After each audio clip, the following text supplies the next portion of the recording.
Welcome to the Sports Corner here from 2 Weeks Hyenas. I'm Ray Cruz, the host, and Greg, the soft lip Gallo. How you doing today? I'm doing pretty good, man. It's good to be back. How you doing today, Ray? I'm doing good. Nate the Great will be back with us hopefully soon. He's out traveling the United States right now, and he will be moving up to Washington State. So me and Greg will be handling the Sports Corner duty here. So we're gonna get started right into our first topic. We're going to talk about the Major League Baseball, and we're going to talk about the standings and stuff like that coming up here. And I'm gonna go, and we're going to talk about the one team I really want to talk about is the New York Mets. So let's see, yeah, we got it right there. So the New York Mets is what I want to talk. Go start this topic right here. What do you think about the Mets? Two last 10, 2-8. What are they? Where is their downfall going in here, Greg? You know, I don't know. It seemed like the Mets had a pretty good handle on things about 3 weeks ago, and the last week and a half, 2 weeks, just things are falling apart.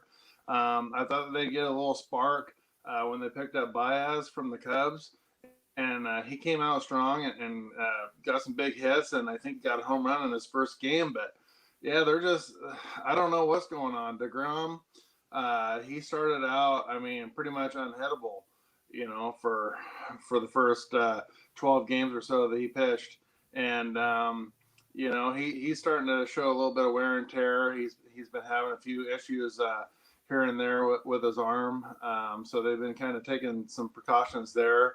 I think that they're pitching. They went out and got some young arms, and they took a chance on some arms this off season. And I think that their pitching is letting them down too. And of course, Francisco Lindor. I know it's year one of that big time contract, but he's just not living up to the expectations that they had for him at this point. And of course I think one of the glaring problems that the Mets have had is they've had a huge hole at third base.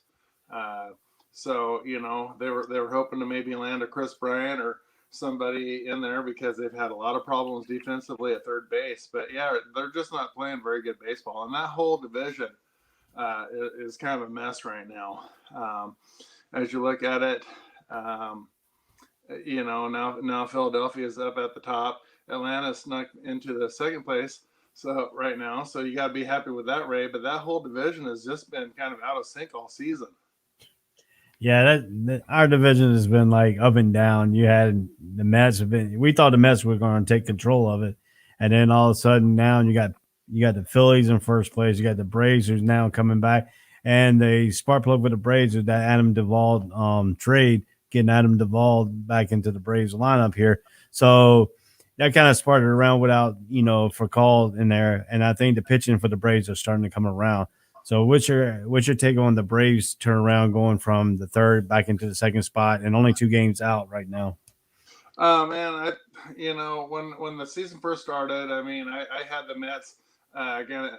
I thought that the Mets were going to edge out the Braves. I thought that they were going to be the 1-2 punch, and then I kind of had Philadelphia kind of in the middle. So, the Braves are right where I kind of predicted them. But man, when the season first started, I couldn't believe how bad Atlanta was. I mean, they were losing some close games, and they just couldn't seem to get anything going. So, it's good to see Dansby Swanson's really starting to come into a league of his own. It's taken a few seasons, but he's coming on as a potential all-star. Freeman's, of course, he's a stable presence at first base. He's going to hammer the ball. An excellent defensive ball player. Their pitching is starting to come around, so I like the Braves' chances. I wouldn't be surprised if they end up taking the division when it's all said and done. I know that it's kind of inching closer and closer, but I mean, I can see this whole division kind of flipping and flopping, the next few weeks, can't you? Oh yes, and then let's go. John Suggs put up here those Detroit Tigers. They picked up some steam in the last few weeks. So what's your take on the Detroit Tigers in the last few weeks? Well, when the Detroit Tigers, the thing about the Detroit Tigers is I kind of looked at the Detroit Tigers as like a 3-year project because I think that they were predicted to be one of the bottom 3 or 4 teams this year in all of baseball, right down there with the Diamondbacks and the Rockies and the Pirates. But, they made some moves. Cabrera is definitely probably going to be traded at the end of the season. He's nothing near the Triple Crown player that he was. So they may end up releasing him, but they've got some outstanding young talent coming up in their system. They got Spencer Torkelson. Casey Mize is an excellent pitching prospect and has a ton of potential. They've already inserted him in the lineup, to pitch. So they've got some really good young talent coming up. So I'm not surprised that Detroit is playing as well as they are because they're pretty scrappy. They kind of, as we look at the Giants, how well they're playing this year, and they don't have a ton of big names. The Detroit Tigers kind of remind me of kind of a rebuild like the Giants, where you got these kids that are pretty good. You don't sign them for a ton of money, and then they all start to gel. And that's what I kind of think about the Detroit Tigers. I don't think they're going to make a whole lot of headway. I don't think they're going to make a run for anything this year, but yeah, I think that in the next couple of years they're going to be a team to be reckoned with. And then while we're still on the baseball topic, John Suggs put up the Braves MVP last few weeks, Freeman or Riley. I think Freeman's coming around. I think Riley's been doing good. So I think I'm going to lean towards Freeman on his little bit of a turnaround coming back. So what do you think? Yeah, I got to go with Freddie Freeman. I mean, he does it all. He's not just a one-way player. I mean, the guy who plays excellent first base, defense, outstanding Gold Glove type player, over there at first base. So I'm going to kind of give the edge to Freeman on that one. But I'll tell you what, it's kind of close right now. They're getting some good playing right now. I'm a little jealous now, Ray, because I was giving you a hard time about a month or two ago about your Braves, because they were bottom dwelling and losing all those one-run games and everything. But look at my Cardinals, Oh, we swept your Cardinals. Yeah. So, let's talk about your Cardinals. I was about to go there anyway. So how about that National League Central Division? What do you expect? Milwaukee's up right now by 6 games over Cincinnati and then 10 games up over your St. Louis Cardinals. So what do you think about that turnaround with the Milwaukee Brewers? Yeah, well, you've heard me say it before, well before we went on break and everything, that I thought that the 1-2 punch, the pitching combo with Burns and I can't remember his other name, the other guy, but the 1-2 punch over there in Milwaukee, they're really holding steady over there, and then you got Hader locking it down. So Milwaukee was one of those teams that we thought was going to be all defense because they didn't really have a whole lot of pop in their lineup, but they have some outstanding pitching. They have an excellent bullpen. Craig Counsell's getting the most out of everybody on the team, and so I'm not surprised. I thought that my Cardinals were going to take the division this year, but I thought that the Brewers were going to be a close second, but my Cardinals are nowhere to be found.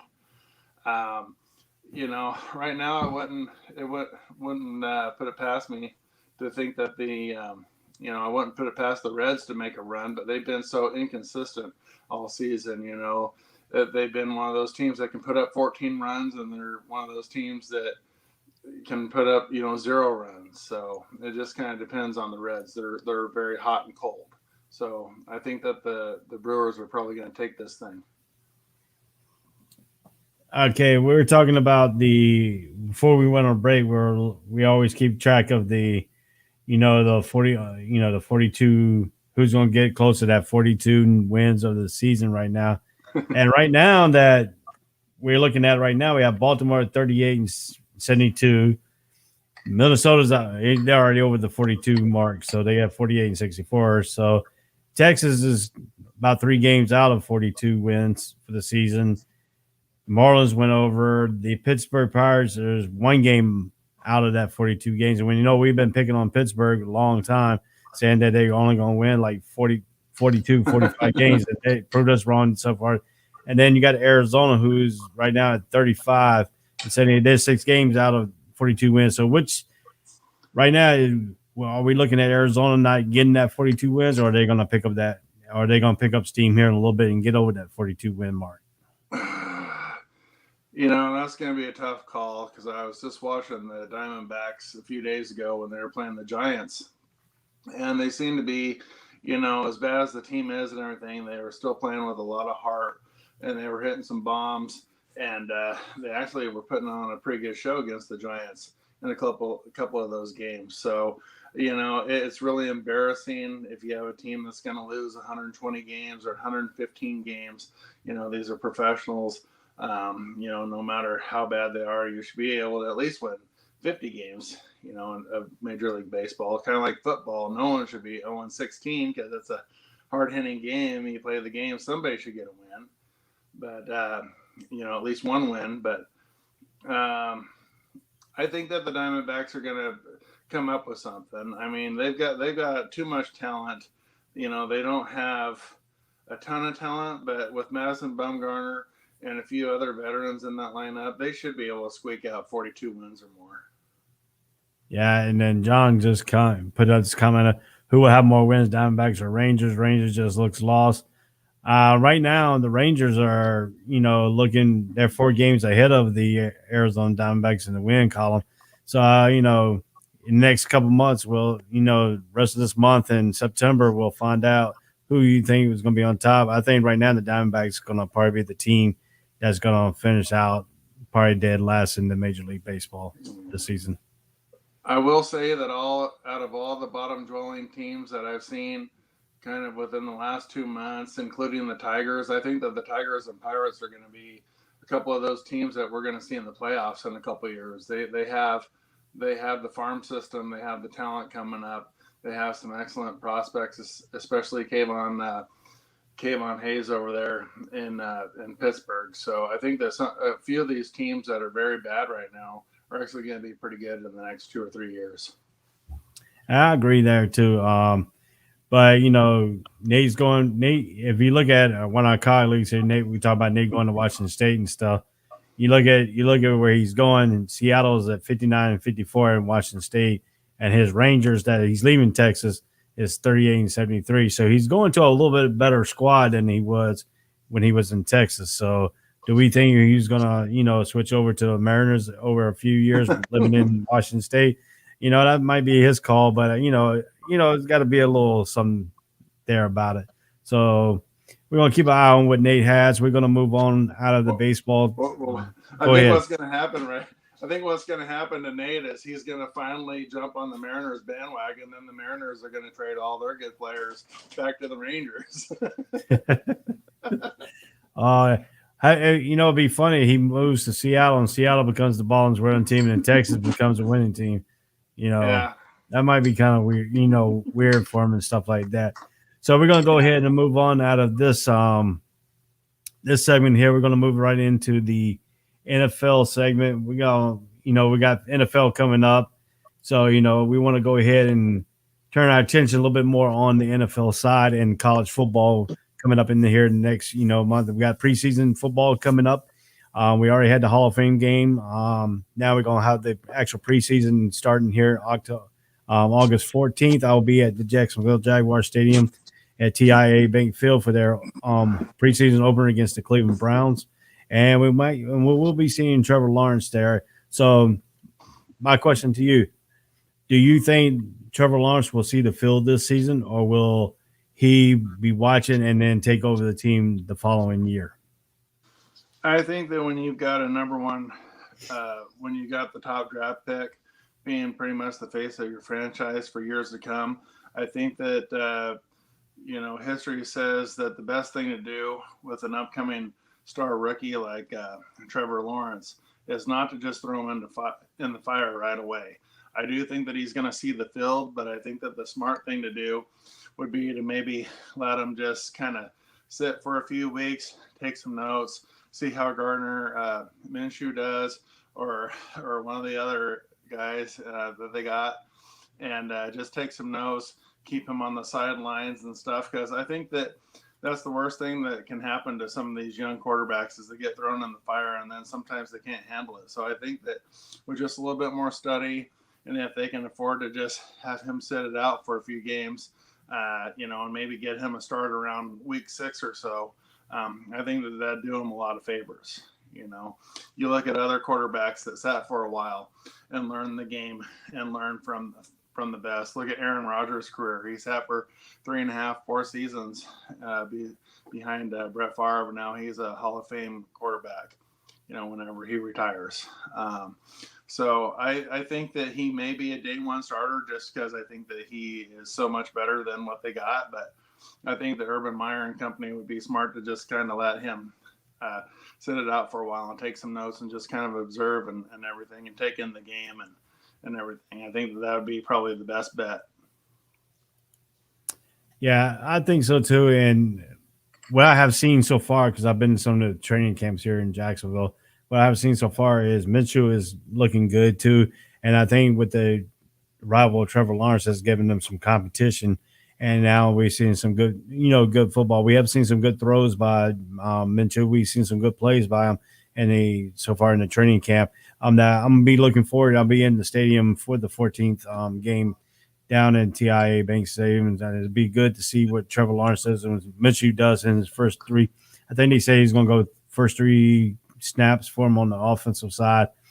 So, and then we'll talk, that. But we got to look at some injuries for the Jacksonville Jaguars. DJ Shark, his finger surgery. He had surgery on his finger and some key injuries and some times missed. If Lawrence does get in there, sometimes miss with some reps with his key wide receivers. So, that's why I got to look at the Jacksonville Jaguars and stuff like that. But, go ahead. How's Tebow looking? Does he look like he knows what he's doing out there at tight end? Well, Tebow made some great plays here. He made 3 or 4 great catches and stuff in the practice. And right now, word is the position coach saying that he's in the lead for the tight ends right now, that making the team. So we want to see here. But like I said, he hasn't been in live action with other teams and coverages, and we want to see that here in Cleveland when Cleveland Brown comes to town. So that'll be interesting to keep an eye on T-Bob. My eye right now on the Jaguars will be at the left tackle position in Cam Robertson from Alabama. He's been injury prone here the last last 2 or 3 years, and so he's going to be protecting the blind side of Minshew and the front side of Trevor Lawrence. So he's going to be. I think this is going to be a break season for Cam Robinson. That's the thing I'm looking at is the trenches. See how good our offensive line is going to be, and then the running backs. We got some good running backs, and Robertson from last year, 1,000 yards thing, and then we have a couple draft picks, and then we had the one from Miami that we picked up last season from Miami. He's been looking good too. So I mean, definitely going to be a run team, but I think our offensive coordinator a little bit is going to be a more surprise the teams because the last 3 or 4 years we've been running up the middle, first and second down. We've been predictable on the offensive side. So this side, I think this year is going to be unpredictable because we don't know if we're going to run or pass. The way they've been running the football, the way they've been passing the football, and the way they've been balancing themselves out. So it's going to be a good break and commits what the Jaguars going to do. I think they're going to be competitive this year. I think they might have a little bit better season than they had last year. And I wouldn't be surprised. They might be on the cusp of making that wild card berth again and getting back into the playoffs. Do you think my Colts have a chance to overtake the Titans, or do you think the Titans are kind of in a world of their own right now? It all depends with the Colts. Is going to all depends on Wentz. He's going to be out for a while. I think 12 weeks. I heard probably 5 to 6 at the least. So I don't know. Yeah, so see how he bounces back. I think the big blow for the Colts was when Jacoby walked. They should have kept him around. Yeah, and Quentin Nelson just went out too. He's having the same surgery that Wentz had. So which is very unfortunate because he's the best lineman we got. So right. So I mean, if you look at it right now, the Titans is going to be the top of the class for that AFC South, and then I think right now the Jaguars is looking a little bit better than the Colts without Wentz and stuff like that. So And then we don't know what's going on in Houston with Watson. Right now, they're talking about trading Watson away. And I think the last time I heard it was Carolina was in the lead for him, but then they got Donaldson in Carolina. So, I mean, we got to see what's going to go on. I think right now the Titans in the class right now owned by themselves in the AFC South. And we got the Titans, I think, the 5th week here in Jacksonville. So that's going to be a tell for our team and what we're going to see out of the AFC South. So, Yeah. but I have between we don't know if Lawrence is going to start, but the two quarterbacks that definitely will start, it'll be Justin Fields and Wilson for the Jets and Justin Fields for the Chicago Bears. So out of those two, which one do you think is going to have a better season? I think that Justin Fields is probably going to have a little bit better season. I think that the Bears have a little bit more to work with right now than what the Jets do. I know that Zach Wilson has an incredible arm and he's very athletic and he makes some great throws outside the pocket, but so does Justin Fields. I think that going into before the draft, a lot of people were very high on Justin Fields, and then when it came close to the draft, a lot of people weren't so high on Justin Fields, and I don't know what exactly changed because I saw him make the same exact kind of throws and everything that they were describing, that they would want a typical quarterback to make. So I think that I think that Chicago has an excellent defense, and I think that's going to create a short field sometimes for Fields, and I think that Fields is going to come in and get the job done and provide a little bit more of a spark than what Trubisky was doing. I didn't think that Trubisky was terrible in Chicago. I just don't think it was the right setup. They went through a lot of changes with coordinators and other things going on in Chicago. And it was highly disorganized. I don't think that Matt Nagy is the most organized coach out there, but I think that to pick up a weapon, and I thought that Fields was a steal, where they picked him up. They made the deal and got him where they got him, and he was still available.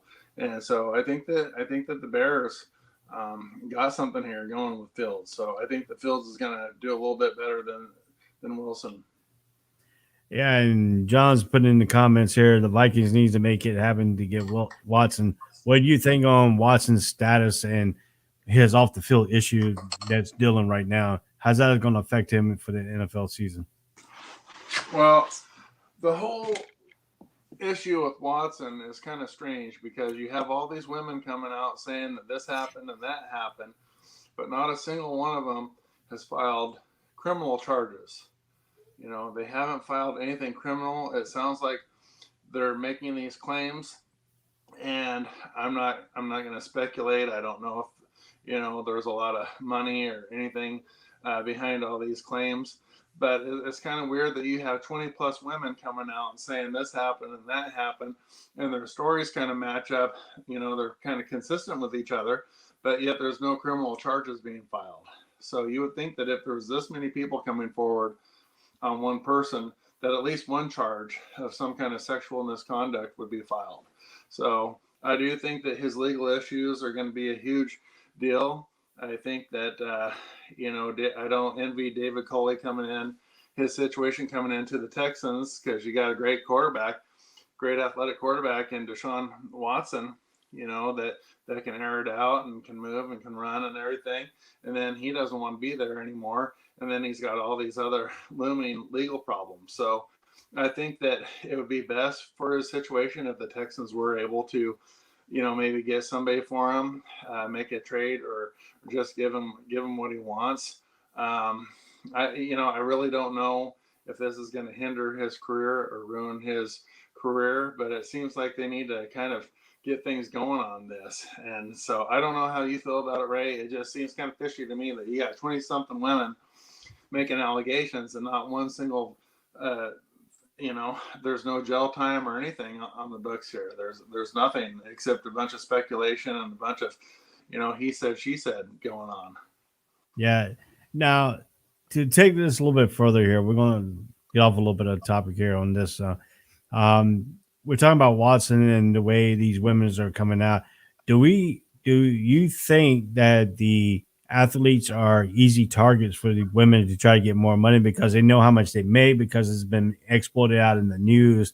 And should we just keep should the NBA and all them start privatizing their salaries so nobody knows how much they're making, so it won't hit the public eye, and then that wouldn't be trying to take away some of these women's rights and stuff, trying to hook them, try to hook up and get a big payday.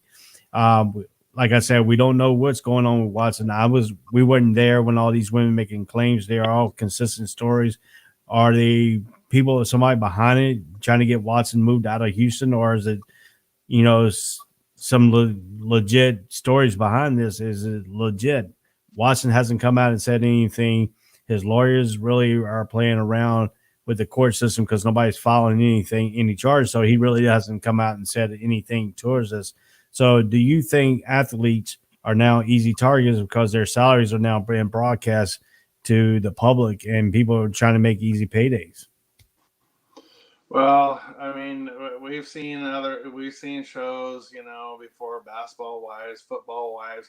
We've seen stuff like that. There is a certain group of people out there, women, that like to come to games just to try to, very attractive women, just to try to see if they can kiss the eye, of an NBA or baseball player or something, because they know that they might be attracted to these guys, but they also know that these guys are making a lot more than your average person for salary.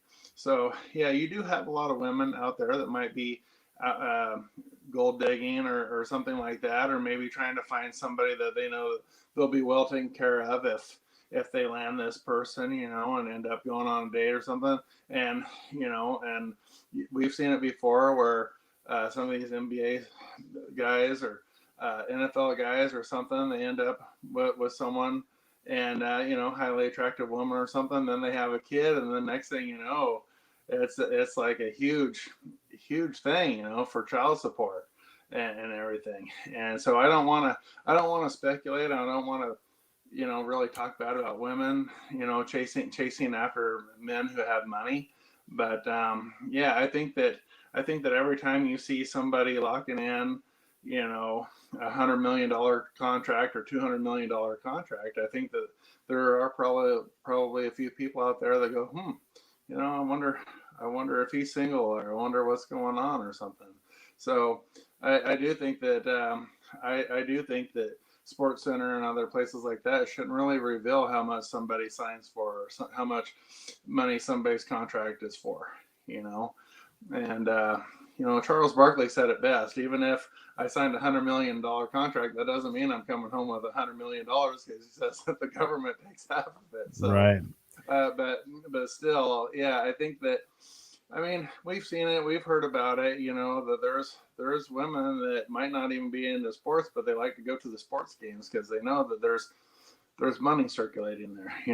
There's people that make a lot of money and everything, and a lot of these guys in Major League Baseball, hockey, a lot of professional sports, even tennis, they're attracted to beautiful women and stuff. So, some of these women are just chomping at the bit to maybe catch somebody's eye that might be single or might want to take them out or something. So, Yeah, John said Texas don't have income taxes. Um, he also said, I don't see anyone from Houston, Texas doing this behind the curtain, because I don't think I'm talking about the Houston. I'm talking about some people out in Texas might want them out of there, outside the team. Um, fans out there, have a certain things they want him into a player, and maybe he's not one of them. I'm not really speculating that, but also I think your last statement here that they want at least a second first round, two first rounders with a 1 and 2 players and included for Watson. I don't think Watson will. Granted, I think maybe one first round pick and maybe a second round, and then a 1 to 3 players behind it. So let's play a little bit of a game here. We're going to be a GM of a team, and we're going to use John Suggs' example as the Vikings. What players on the Vikings team you really could trade to try to land a Watson? Well, if you're going to land a Watson, Watson's going to demand a lot of money. So I think the first thing you need to do is probably try to figure out a way to get out of that ridiculous contract that Kirk Cousins is locked into. So I don't know necessarily if the Texans would want to just kind of swap out Cousins for Watson, but Cousins is a capable quarterback, but I don't think he's worth anything near what he's getting paid. Um, I think that his salary is a little bit on the inflated side. So I think that's the first thing you'd have to do, because I mean, why would you want to pay Kirk Cousins that kind of money for him to sit, behind Watson? So I don't think that I'd give up any of my running backs. I think that Dalvin Cook is going to be a future Pro Bowler in the making, if he can stay healthy. I know he's had some knee issues and stuff, but yeah, if he can stay healthy, I definitely keep him. But I don't know. I think that I'd probably maybe get rid of like a second or third round pick and maybe Cousins or something for him. Okay. Yeah, I kind of agree with you on that. You don't want to get rid of your Devin Cook. You don't want to get rid of none of your running backs. But on your defensive side, you can't really give any away your defensive side either. So I mean, to me, to make an attractive offer, I probably would have gone with the first, second, and the third round for the next 2 years draft. You know, Yeah. give them that two first rounders and give them a second and a third rounder from one of the either order drafts. So you can do one first round and one second round this year, next year, and then you do a first round and a third round the following year to try to get that value. That's what I would have come after. So you're really not losing any players. You're gaining Watson, and you could probably waive, or you can just see if the Texan really does want Cousins as a quarterback, or they could waive him, and then Houston could pick him up claim him off the waivers, and this contract, wouldn't come with it. Minnesota would eat a lot of money on their salary cap here in like 2 or 3 years. So, to me, I don't think the Vikings really have a way to get Watson. I think the Carolina Panthers might have a chance of getting Watson. I know they've Or been the really Eagles talking about it. Yeah, and the Eagles too. But I think the Eagles might want to, sit tight on that a little bit and see what Hurts can do. Because I mean, Jalen Hurts could be a good quarterback, but if you get Watson, you can, Hurts can sit behind Watson and learn a little bit too from Watson. But I think Jalen Hurts, he might have a breakout year this year. We don't know. We If you won't were know a that. GM, Hmm? if you were a GM, Ray, would you want to take a chance on Deshaun Watson with all the legal stuff going on, or would you just kind of sit tight on it? Me, I would have probably sit tight because you know I, we're in a country that you're not you're innocent until proven guilty, and we've seen a lot of hearsays and stuff like cases like that. You got to give Watson benefit of the doubt, because we really don't know what's going on.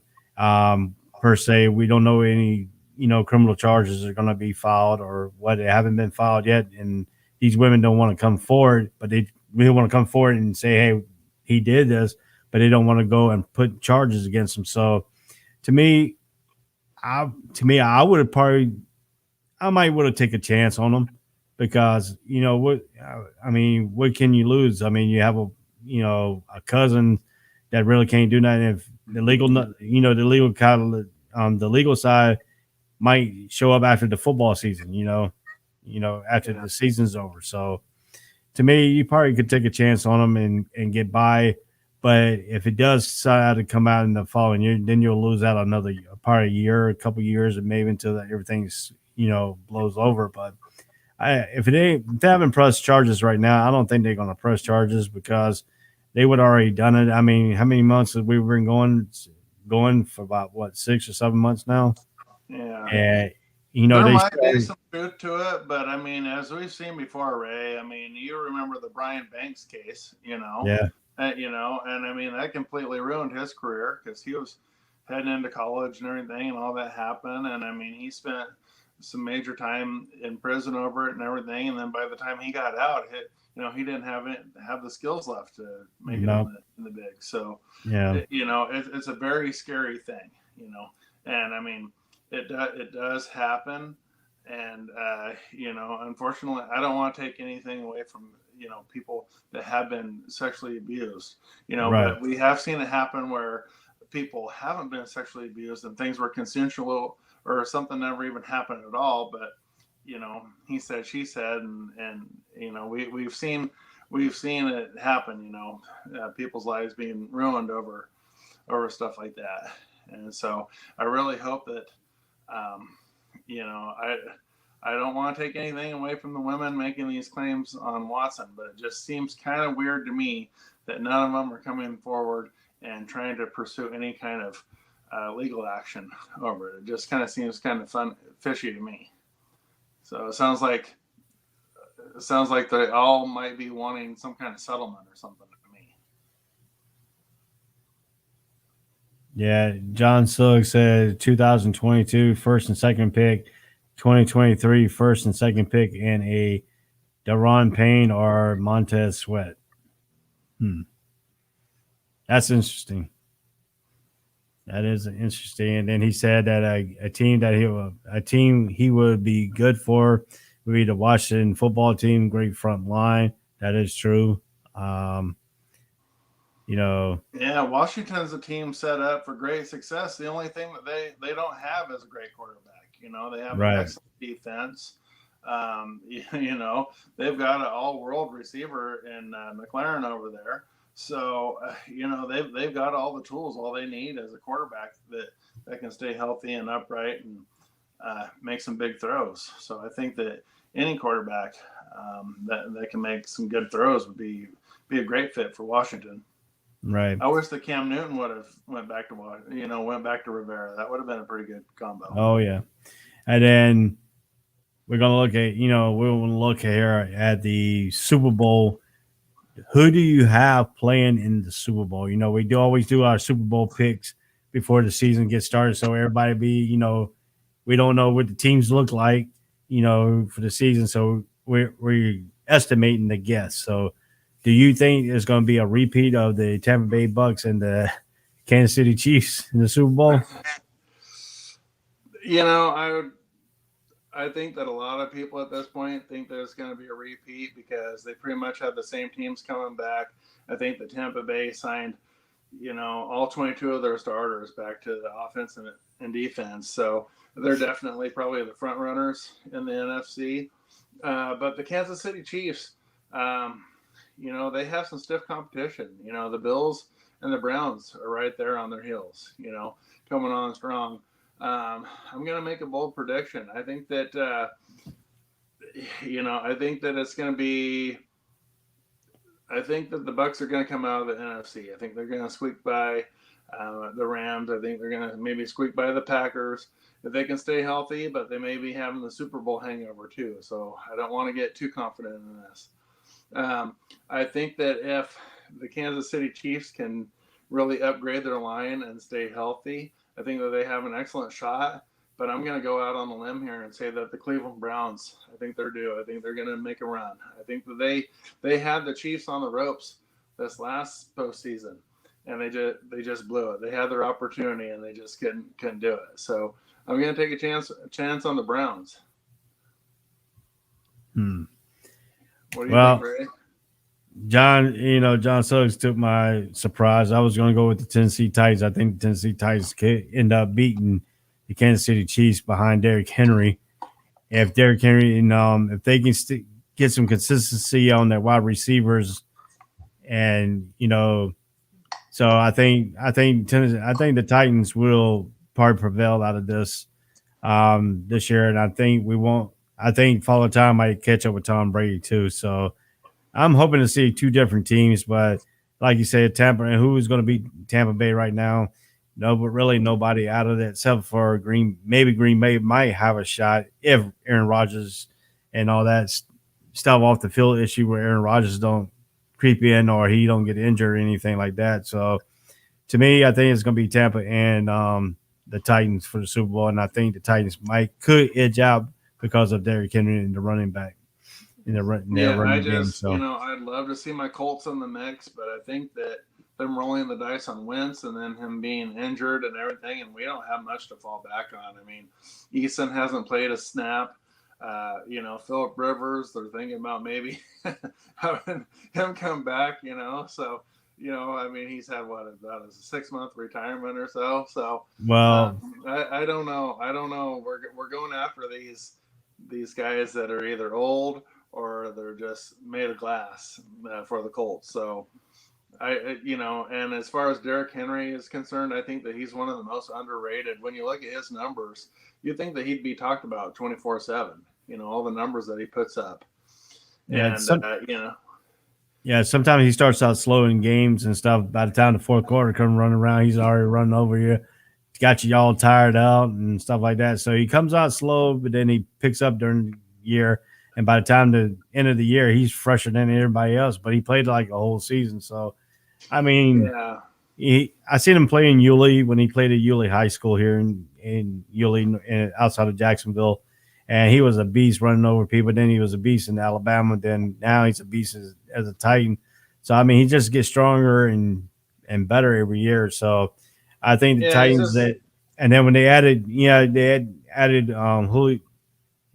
John says that they added Julio Jones, but can Jones stay healthy? That's going to be that's going to be the question. If he can stay healthy, then the Titans going to probably they got a good running back and they got a good one wide receiver. But I mean, the other people's got to step up around them too, and have some years because you could double team Julio and then you leave the other wide receiver open. So if he doesn't have a good year on the other side, then if he starts having a good year, then you could go back, seeing Julio Jones match up 1-on-1, then that's going to give advantage for the Titans too. So, I mean, if you look at it, the AFC, you got the Kansas City Chiefs and the Titans and the Bills, coming along. And then you got the Browns that are actually coming along too. So, I mean, it's going to be a lot of competitive. And I think the Jaguars are going to be competitive, but not into a Super Bowl time frame anytime soon. Probably the next 3 or 4 years. You got to get a couple more draft picks and build around Lawrence and stuff, and I think the Jaguars could do it. But I really want to see what Aaron Myers can do for the Jaguars in his first NFL season, as with no NFL experience. I think I'm going to make a bold prediction here, Ray. I think that the Jags are not going to have a losing season this year. I think they're going to at least win. Well, we're going 17 games this year, right? Yep. So I predict that they'll win at least 8 or 9 games. Yeah, see, it's good for the Jaguars too. And we're going to 17 games because now I get my normal games out of the 16 games. Since we lose that one home game, goes over to London. But it's good for the Jaguars when the team goes over to London because they get the revenue for that, and it helps out the small market team here in Jacksonville. And Shad Khan has a big plan going on right now. We have the old shipyard here that he's now been approved to convey over, and they put a big hotel right across from the stadium.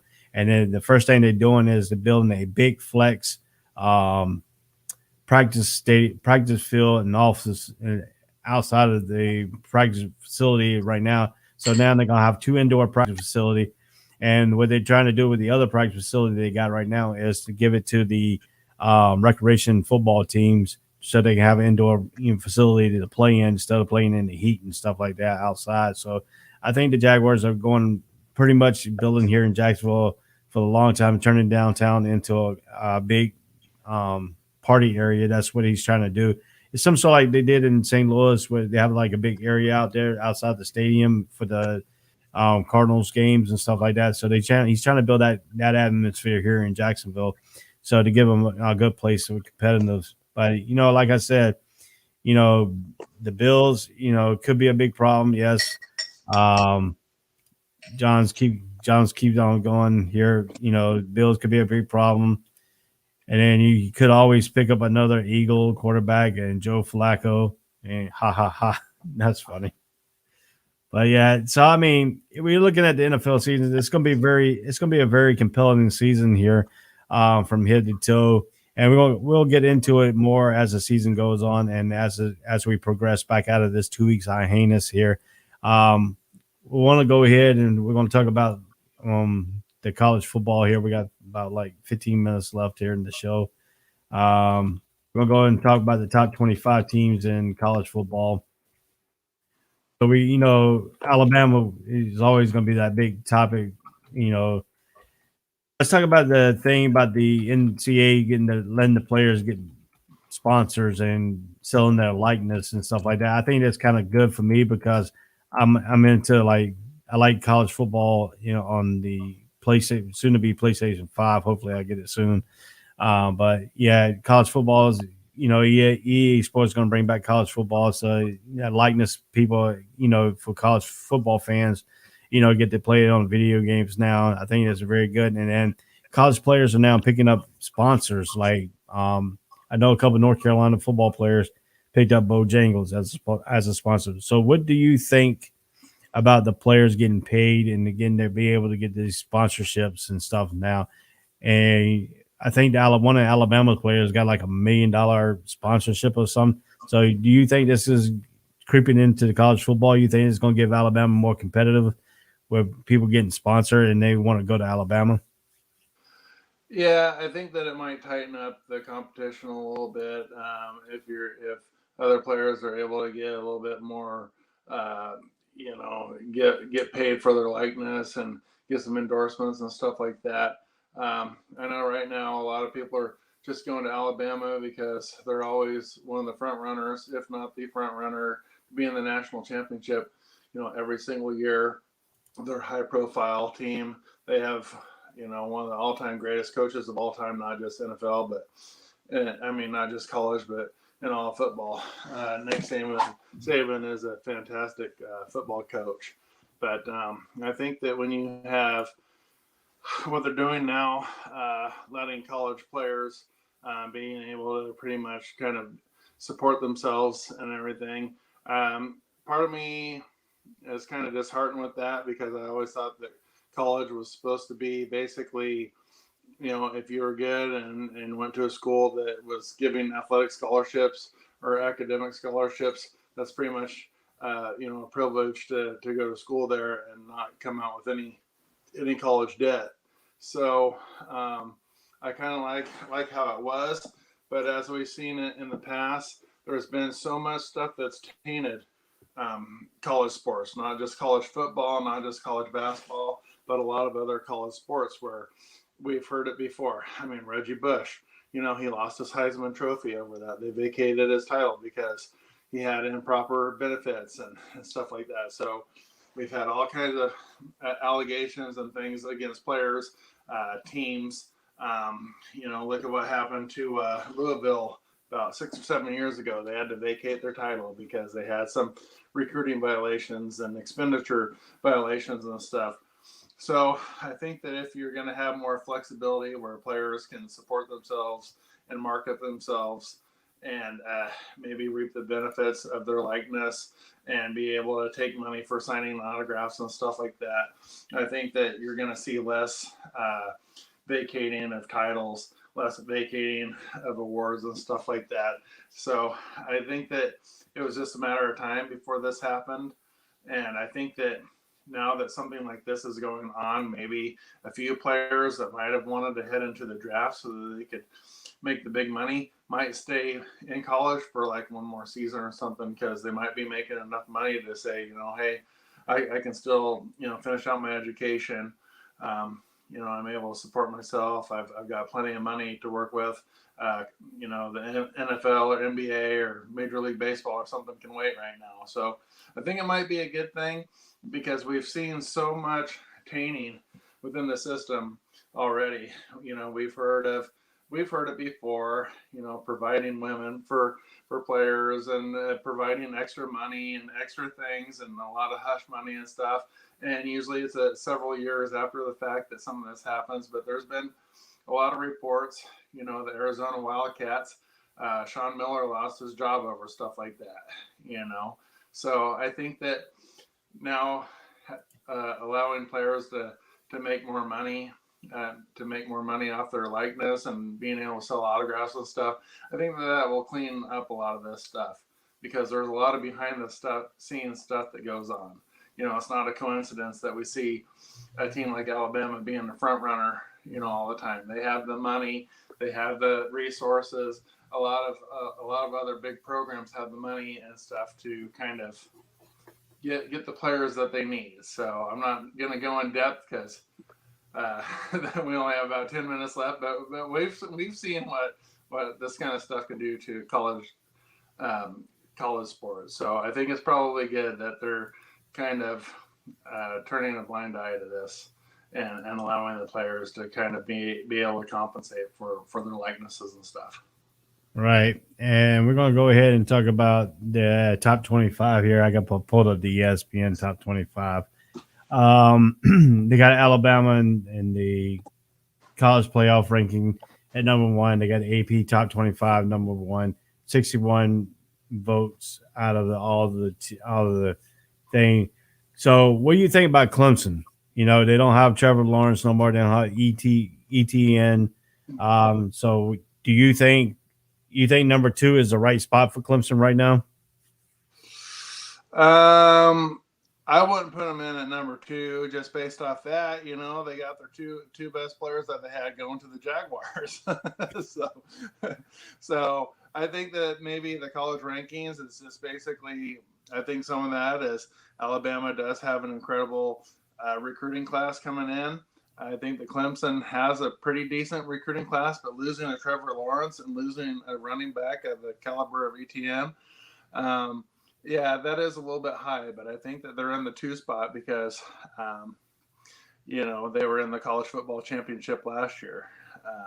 So I think that a lot of that is based off of last year's success. So I do think it's a little high. I think that Clemson probably should be, you know, based off of what they lost from what I've seen, you know, what they lost to the draft and to seniors last year. I think that they should probably be in like around the 5 or 6 spot. Right. And yeah, that's what John Suggs posted up there. It should be 5th. He also posted Oregon Ducks going to shock a bunch of people, put money on the Ducks against Ohio State on September 11th. Do you see the ACC added more teams in Conference Liberty or West Virginia? Let's take the Oregon one here. The Oregon shocking Ohio State. Do you think Oregon Ducks will shock Ohio State on September 11th? You know, I don't know if it'll be quite a shock because I think that the Ducks were ranked 8th or so, or what were they on this one? They were number 25 in the college playoff rankings, and they weren't even ranked in the AP top 25 in the coaches poll. Oregon was not even ranked. Only one they ranked them in, it was the college playoff rankings at number 25.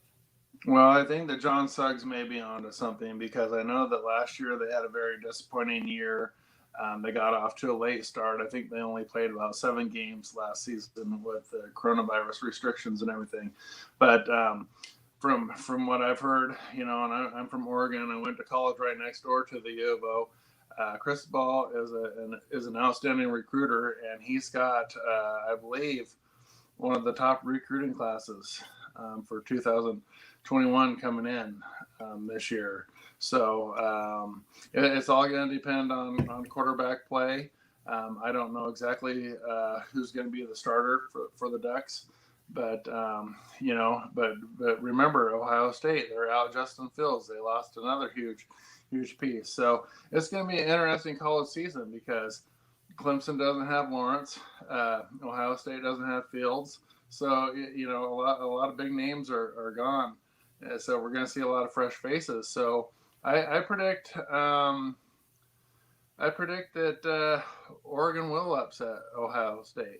I think that John Suggs may be onto something because I think that Oregon really underperformed last year. I think the coronavirus and everything just kind of had them out of sorts, and all they did was play conference games last year. They didn't really have a chance to have a preseason or anything. So I think if they're able to do a full season, I think they're going to give Ohio State a run for their money. And honestly, from what I've read, I think that the Oregon Ducks should probably be a top 10 or 12 team based on who's coming into the lineup this year.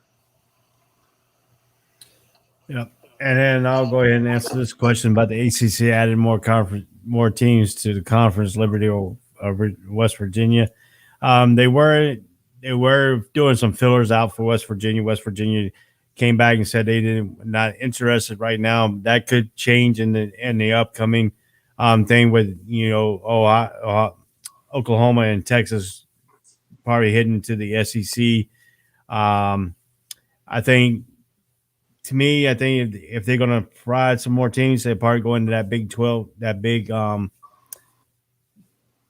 to get Baylor, probably sway Baylor to come over, try to get in that Texas Ram area of the ACC, try to promote within Texas. I like to see him probably.